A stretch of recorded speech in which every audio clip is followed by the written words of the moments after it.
Hey guys, John Cortese back at you here from CTS Strength and Conditioning. In today's short video, we're going to be going over how to incorporate the Olympic lifts into a traditional powerlifting training program. Okay, I got this question from a friend of mine. His name's Ray, and he was basically wondering how he can incorporate the snatch, clean, and jerk into his own training while he's training for basically powerlifting. Basically, it's the bench press, squat, and deadlift, and he's on a 4-day split. And you know, I'll kind of show you what I've done up here. But basically, on Monday he's benching. Tuesday he is doing deadlifts. Thursday is his overhead pressing day, and Friday is a squat day.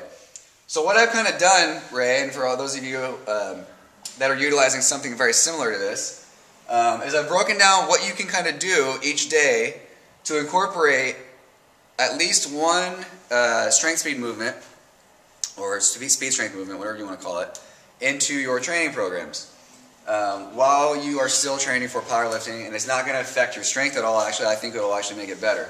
Okay, because you're doing some sort of explosive movement each day, it'll help with the firing of the nervous system a little bit better. All right, and these are really good warm-ups too for strength stuff. All right, so without further ado, let's go over it real quick. You'll see on Monday what I've kind of done is we've done this is our snatch day. Reason being is because on Tuesday, he's going to be doing a lot of deadlifting, so I put the power cleans on Tuesday, and I'll show you why in a second. But the power snatch or the snatch on Monday, and their variations can be a really good warm-up for the shoulders for bench press.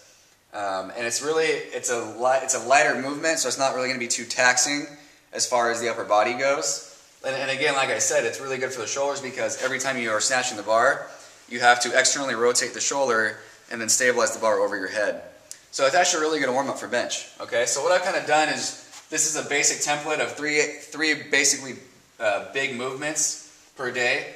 So he's got a snatch movement, bench press, and some sort of pull-up or horizontal pull, or not horizontal, excuse me, vertical pull. Okay. You can also add in dumbbell rows and whatever accessory movements you feel like you need extra work on. All right. And now you'll see on Tuesday we have the deadlift day. Now on Tuesday, we're going to do more of the power clean or clean movement from the floor. Again, it's a good warm-up for deadlifting. Okay, so you always want to start with the explosive movements first, especially if it's a new skill that you're learning.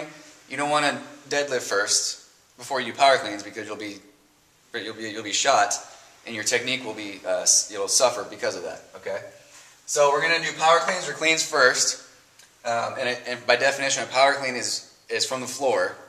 And you are racking the bar on the shoulders, and you are stopping the bar from driving you any lower than the parallel portion of the squat, okay? A full clean, or what some people refer to as a squat clean, hate that word, is basically a full clean, which takes you all the way to the floor and back up, and then like a full squat, okay? So that's the difference between that. Now CP, we added, like, those are clean pulls. Basically, it's a lighter deadlift. It's a clean stance in a deadlift, all right? So traditional deadlifting, the hips are a little bit higher. In a clean, the butt is low and the torso is a little bit more upright. And this allows you to work on just the pulling portion of the movement. And then again, you can transition to clean pulls into your deadlift. So these two movements here would be a great transition into deadlifting. It's a really good warm-up for that. All right. And then Wednesday would be rest or like active recovery. Thursday we've got it's our jerk day because of the overhead pressing movements. I don't know if you see the trend here, but we go from explosive to a little bit more strength, speed, kind of hybrid, to a strictly strength movements, all right? And this is a really good transition into this, okay? So the jerk is going to take a little bit more technique. I would recommend push jerks for you, Ray, only because the split is a little bit more technical, and if you don't have a coach to teach you the split jerk, it's going to be harder to learn. Now, I do have a jerk tutorial video series that I put up on my channel. I'll link those below. Part 1, Part 2, and Part 3 that can actually teach you how to do the jerk if you're inclined to do so.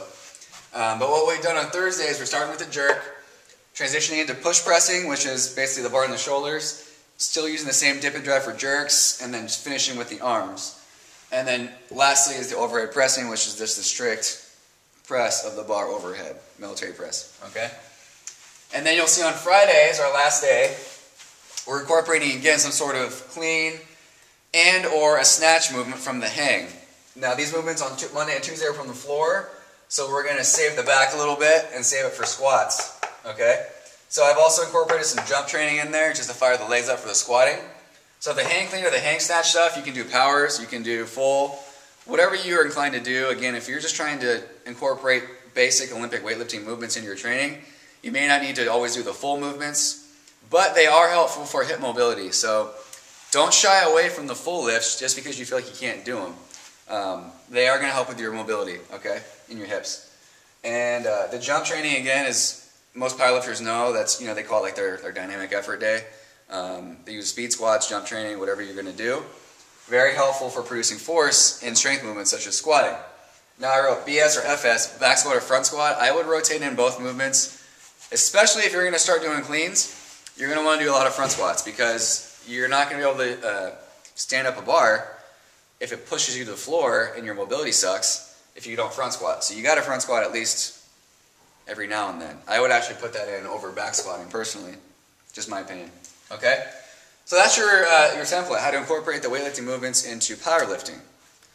And again, you'll see explosive stuff first, right? You got basically a skill movement per day, something to build on, and then add in your own accessory movements as you go. All right? Hope that helped, Ray, and everybody else watching. This is Cortese again. We'll see you later.